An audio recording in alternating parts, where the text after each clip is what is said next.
Welcome to Minecraft, a sea adventure.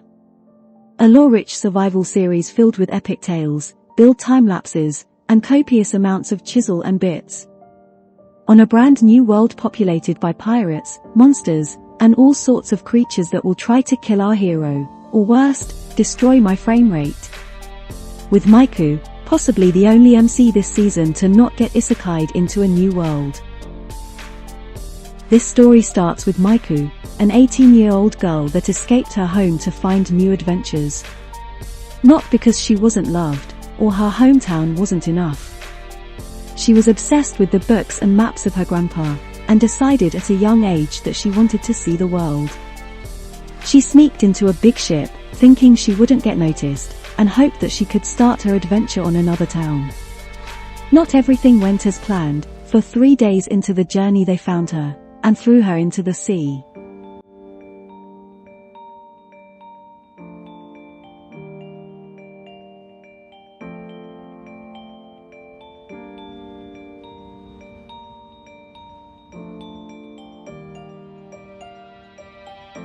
And it all begins here, unconscious on an unknown beach.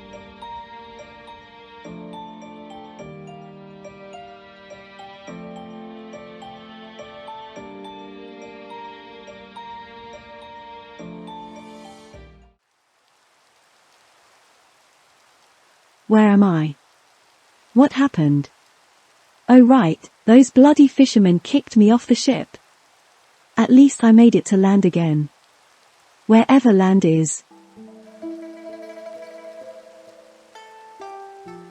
She decided to take shelter in the shipwreck until the weather improved, making use of the few provision left inside to get her started. At the very least, it was better than sleeping outside.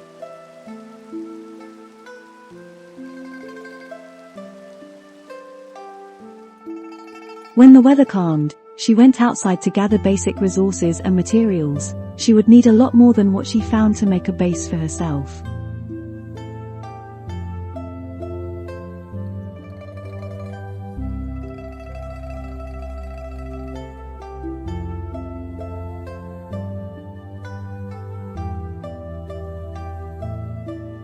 After walking a little bit, she realized that she was in fact in an island. Which meant gathering resources would prove to be more difficult, but she was determined. With the entire island explored, there was only one way to go, underground. She found the entrance to an underwater cave. Luckily for her, she was a great swimmer, so with the best tools Maiku was able to craft, and a couple doors to help her breathe, she took a deep breath and jumped into the cave. First, she would need a lot of iron and coal to survive this dangerous world. Enough spruce logs to build and craft. And finally, a lot of mud and wheat to make the bricks for the walls. With all the materials gathered, it's time to get started. Decided to make the house of mud. She living on a beach for now, and I thought I could make a similar style of a desert building, but with a more survival vibe to it. I also felt like it would go better with the theme of the island. I improvised the layout, and I reworked it several times till I ended up with something I liked. Desert builds are always fairly similar. They consist on few boxes, outside stairs, and some terrace on the roofs. You also want to have few height differences, so it doesn't end up being a square. The contrast between the sand and wood always goes well, or in this case we gonna use mud and bricks for the same results. I always found that using castle elements to desert builds always goes very well, especially the wall patterns. We also want to make use of thick walls, and small windows, and preferably very few of them.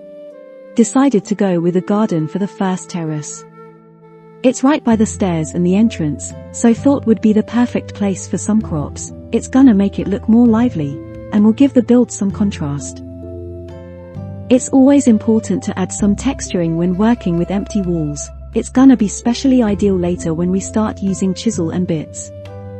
Also wanted to add some coastal elements to it. We are on an island after all. It's not going to be more than a small dock for now, but it will help make the build look more dynamic. I got nothing planned for the second one, so I thought on making a simple balcony for now, keeping the same texturing on the walls.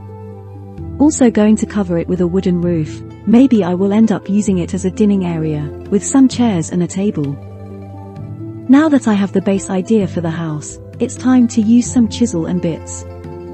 First gonna be doing the walls. I'm gonna be using the pattern given by the resource pack to make connected textures. This is something that can also be done with certain packs, but we're gonna add some 3D to it later on to make it look better. This is something that takes a long time to do, and can be very tedious, but the results are worth it, and it's something you can also use for the floor, especially when working with stones. Gonna be using the same idea for the outside too, and also the wooden pillars, that will give it a more interesting look to it. I'm also gonna be decorating the windows a bit, giving it some more detail. I ended up making the entire floor of the second level with chisel and bits.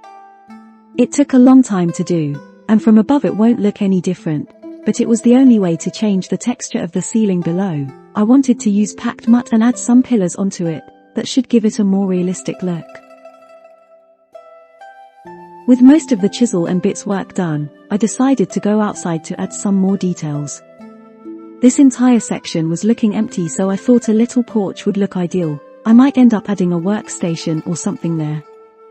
I also didn't like how the top roof ended up looking, so I decided to make another terrace on top, with some glass slabs, making use of chisel and bits to make it look more different from the other ones. I ended up adding several more elements, lots of greenery, and other small things to make it look more detailed. But before we jump into the final results, this video took quite a long time to make, and I would really appreciate if you guys subscribed, give it a like if you enjoyed the build, and also leave a comment with your first impressions with the series, and what would you like to see me doing next. Thank you so much for watching. Until the next one.